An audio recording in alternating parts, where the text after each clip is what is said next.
Thank you, Carol, for joining us and sharing your story about your motherhood journey. So why don't we start by you giving us a little summary of what you went through to become a mother?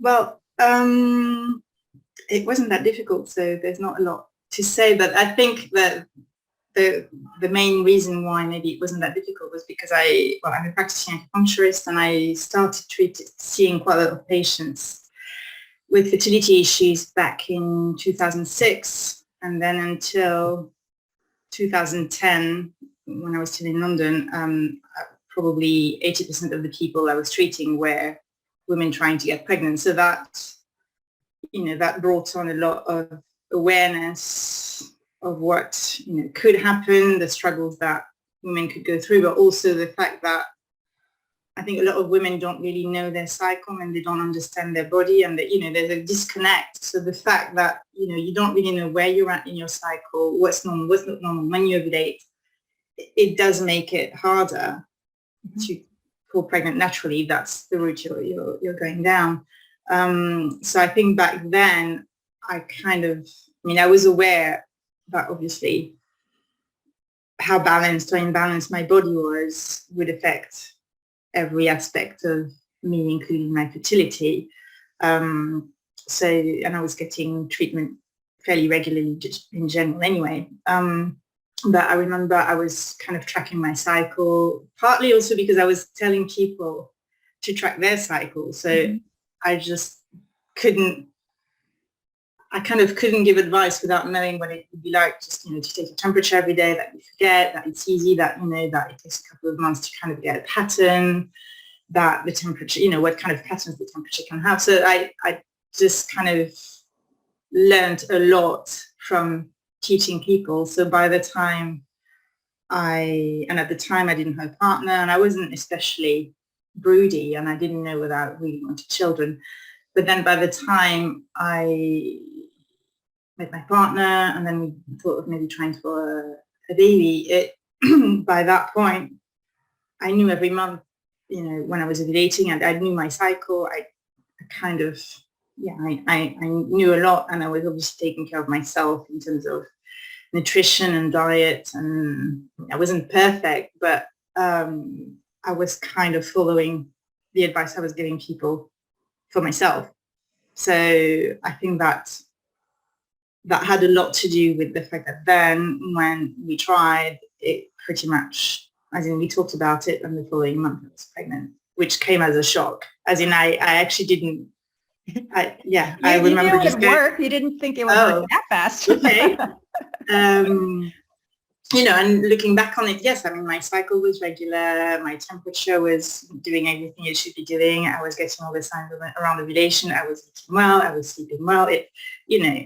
Everything, even in terms of Chinese medicine, that my digestion was good. Like all the systems were working well. Therefore, there was no reason why not. But I think I had been around women struggling with, not getting pregnant, with multiple miscarriages, with a lot of grief and a lot of sadness, that I think on some level I associated it with, it's going to be really difficult, and it wasn't. But looking back on it, it makes sense that it wasn't. So how old were you when you got pregnant? I was 39, and when I gave birth, I was still 39 when I gave birth. I was a month away from turning 40. And then when I got pregnant the second time, I was 42, and then I was still 42 when she was born. Oh, for your second pregnancy, did that happen easily as well? Yeah. Yeah. How long did you try? How long did I try? Yeah. Same sort of thing happened. Next month. So, I was breastfeeding for a while, so I didn't get my period back for quite some time, for about a year. And then so I had got my cycle back, everything was, and the first cycle was maybe a bit heavier or lighter, I can't remember, than normal, and then everything just kind of went back to a regular normal cycle for me. a normal cycle in general, actually. Yeah, so, and we didn't think of trying straight away. I think my eldest wasn't sleeping through the night, so I just couldn't think of. And then she started sleeping through the night, and I said, oh, I think that's for her to have a sibling, and then I was pregnant again. So, but I think, yeah, I just think that's how nature designed us to be. It's not, it sounds, talking about it from hearing all the stories I've heard, it sounds like, oh my God, I was so lucky, or oh, amazing. But really, it shouldn't be. Mm-hmm. It shouldn't be the kind of story that people get surprised to hear. It shouldn't be I think if more women, firstly, even much younger, knew their body and knew their cycle, and understood their fertility, and both in terms of trying to get pregnant or not getting pregnant, and managing their symptoms with all the PMS and everything that gets around, that goes out of kilter in that sense, it would save a lot of grief when comes the time to get pregnant. And similarly, I see people going through menopause as well, and menopause, you have, not always, but in a great part, it reflects the kind of cycle you've been having throughout your life. So if you've been struggling from yourself, if you've been struggling with heavy painful period, then it's possible that when comes the menopause, things will just be a bit trickier. Right. So because you are an acupuncturist and you are a clinician who have been treating patients for almost 20 years, those who have had fertility struggles, and, you seeing what women have gone through, what would you say is important for women in their 40s to focus on?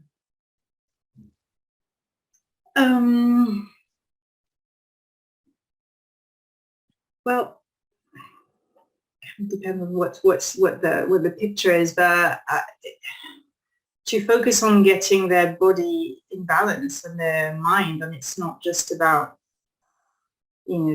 trying to get your AMH to be a certain level, or your FSH or whatever. It's just everything plays a part. So if you have I don't know.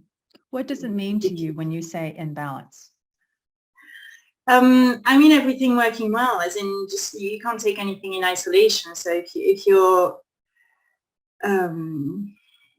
because I find if you're having fertility issues, and also you have a lot of signs of inflammation, the heat in your body, very poor absorption and very bad digestion, for instance, all these will impact your hormones, and that potentially would impact your fertility. So it's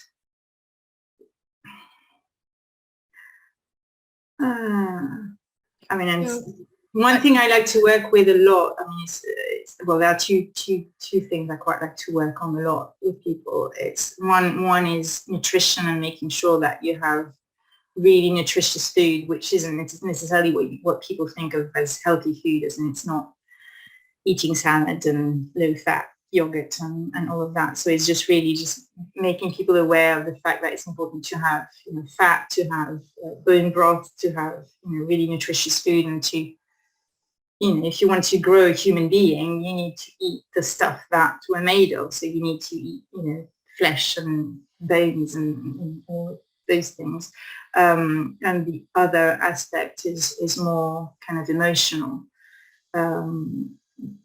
partly because I think in our societies there's such a stigma on women. It's like you're past 35 and your fertility just falls off a cliff, and you're done with, basically. It's like, do IVF and forget about it, unless you're lucky.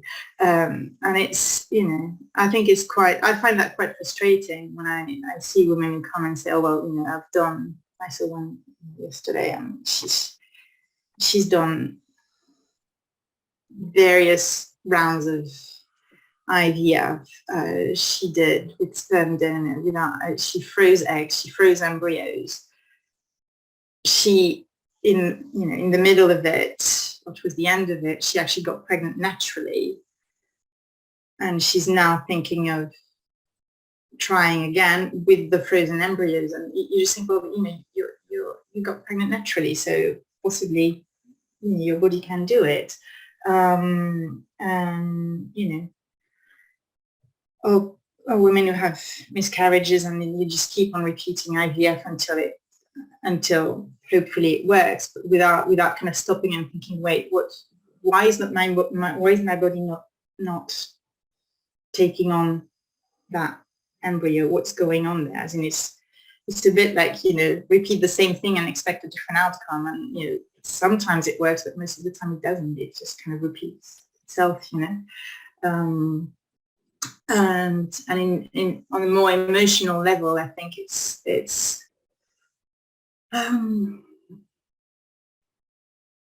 I was going to say women, but it's just people are so used to just working towards a goal, as in, you know, you'll study, and then you'll get a job, and then you'll work years, and then you buy a house, and then you get married, and then there's that kind of plan, and there's no, it's very difficult to let go of when things don't work out. So I'm just realizing it's really dark. I'm just going to put some light on.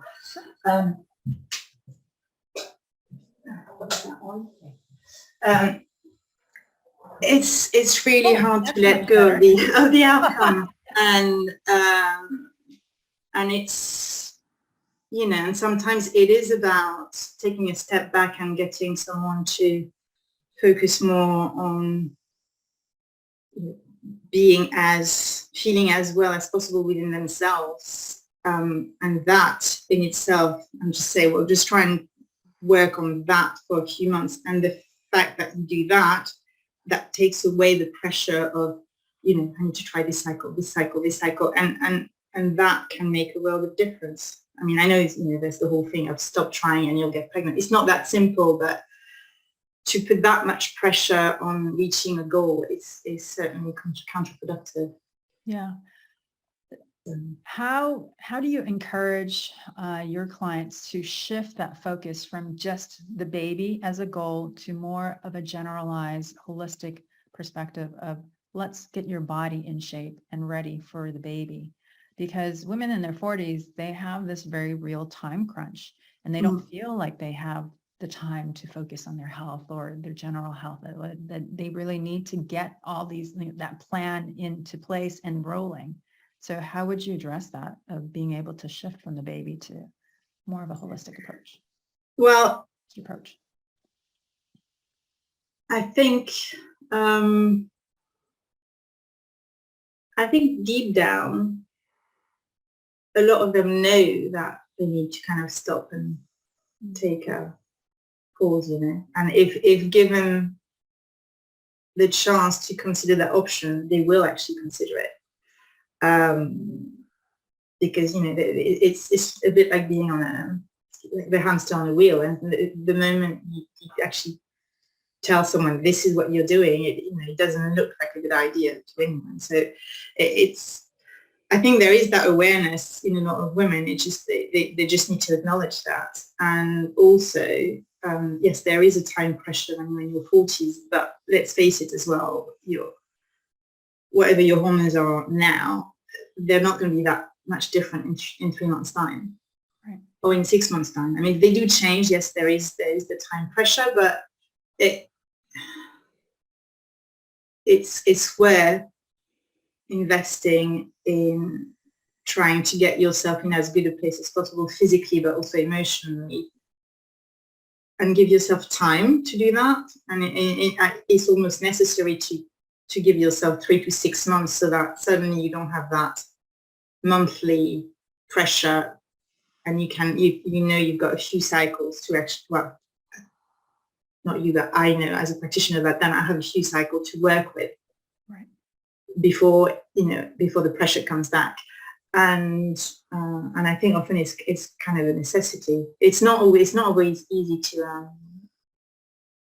achieve, and it all kind of depends on what plan there is, and what pressure there is sometimes from, if it's an IVF or other fertility treatment, what pressure there is from the clinic to say, look, you need to get on with it quickly, and And I think that's not always easy for women to handle, to be able to just say, actually, no, I'm going to stop. Yeah. It's a tough one. I think if they're at that point, well, the point when I'm seeing them, at least either taking a break from it or trying naturally, it's a bit easier. But if I see women in between, they just had a cycle that, as in an IVF cycle that didn't work, and they want to try again, and they've already got the plan with all the medication, and then they call me and they come and see me. Then it's almost like you're kind of working against the clock, and it's quite difficult. I mean, I don't know how that is for you. I imagine. Yeah. So with your clients, you work on kind of having them step back a little bit, seeing their bodies from more of a holistic standpoint, just trying to get it in balance from an emotional point of view. And then from also a physical point of view, it seems like nutrition's one of your biggest therapies or strategies to help with their physical health, right? Yeah. How do you address the nutrition portion? Because you talk about traditional foods like bone broth and fats with vegetarians and vegans. Yeah, well, I think you have to meet people where they're at, but it's vegetarian. At least you can, provided they don't have any issue with dairy. You can try and work with them, and some of them will be more willing to have, say, eggs, for instance, which is something, and maybe you can try and get the bone broth in, provided they buy it rather than make it themselves, or collagen peptide or something. But and vegan stuff, then the thing is, my opinion is that it does make it harder, especially if you have fertility struggles. So it's not the most nutritious diet from the standpoint of fertility, especially if you're looking at a Chinese medicine perspective on food energetics. So I can only tell them what I know and what I feel and what I've seen with the people I've worked in over the years. And then if people don't want to, they don't want to. Then we can just do the acupuncture. We can do abdominal massage, femoral massage, just do whatever we can just to make. But but the situation at the end of the day, it's not that I won't work with them. It's just that I will tell them, look, it could make it more difficult, but we'll just see what happens. Mm-hmm. Okay. But I have to say, I think for quite a few women, if they are vegan, it's such an important. I mean, if it's something they really, really want, and they've gone to the length of injecting themselves repeatedly, sometimes, I think it's a step that they can take. I mean, they're not going to start having burgers tomorrow, but it's about just trying to get a few pieces in there that are going to be more nourishing and more blood nourishing and all those things. Can you elaborate more on why? Because I'm totally in your camp. I'm trained the same way that you are, so I'm very much a traditional. Well, it's Can you elaborate more on why? If you look at it from the thing is, generally I tend to try and ground myself in more science, because that seems to just go down a bit better. But the cells surrounding the egg are the fat cells. So if you don't have enough fat, if you don't have, and also we are animals. So if you don't feed yourself with what you need to make another one of you, it's just going to be hard. I mean, it's just not the same thing. Even in terms of omega-3s, it's like, you can have linseeds as much as you want, and it might be fine for some. But if you're 43 with low ENH, you've been told your egg quality or your egg reserve was poor, and your egg quality was poor, and you've tried IVF and you've gone nowhere, and you haven't even had an embryo from that, you have to stop and ask yourself what's going on there, and what is it that could be a problem, and what could be making it more difficult for me. So yeah, I mean, I don't know how much more to elaborate on it, but even in terms of fats, I mean, animal fats aren't the same as olive oil. As much as I love olive oil, it's not the same thing. It doesn't nourish you exactly on the same level. Right. Yeah. Thank you. Because of your clinical experience, I wanted really to get your perspective from that nutrition side and just how to approach it, because, you've treated a lot of fertility patients and you yourself got pregnant in your late 30s. And so you have the personal experience and also the professional experience. So I appreciate that. Is there anything else that you want to share with women who are trying in their 40s?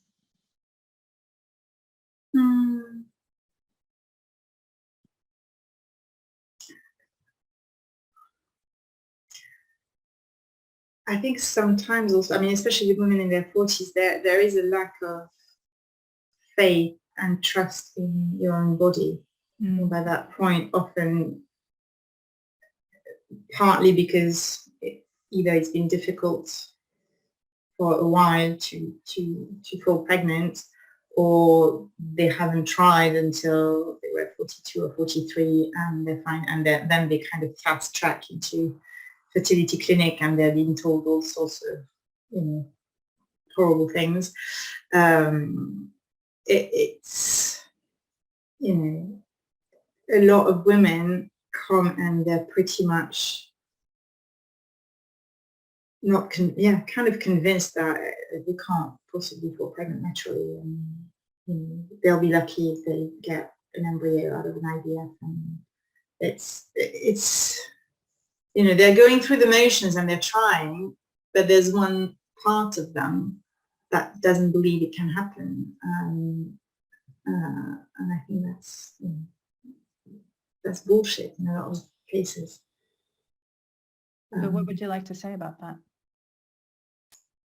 About that belief that you have? That's really well. I think as long as if you still have a cycle, if you have a regular cycle, and I mean, firstly, if you look back into, I mean, where I am in Spain, there are quite a lot of women here who, not their mothers, but their grandmothers had 10, 12 children and they got pregnant into their late 40s. And that was while working hard, having already had 8 or 10 children, plus having a diet that wasn't, I mean, it was good in the sense that it was all coming from nature, but it was probably lacking in certain nutrients if they were poor. So, that used to be a normal thing for women to be, probably they wouldn't necessarily choose to have their 10th kid at the age of 45, but it was common occurrence to fall pregnant in your 40s. Right. Yeah. Sometimes in the late 40s. So I think, that's the reality of fertility. So the fact that we're having a hard time now, it's not just the age. It has as much to do, if not more, to do with the amount of toxin that we put in our body, with the constant stress that we have with our modern lifestyle, and to some extent with the fact that we hear after 35 your infertility is going to be really suffering, and you really need to get on with it if you want to get pregnant. So you add the kind of belief system from what you hear and what you read to the impact that our current lifestyle has on us, and the fact that also it's 2 generations back. It's not one generation that people are having children quite so many children plus late. So it's not something that so it's like a forgotten reality. Yeah, there are a lot of cultures that they have children, actually what we would consider late 40s, even 50s. Yeah. So yeah. So I think if you still have a cycle that's healthy, and if it's not healthy, surely you can try and make it healthier with, I mean, in my experience with Chinese medicine. But if you still have a cycle, if you're bleeding for 3 to 5 days and you don't have any massive issue of endometriosis, I mean, all the or polycystic ovaries, or if there's no massive issue, there's always hope. As in, you can, your body's designed for that. Yeah.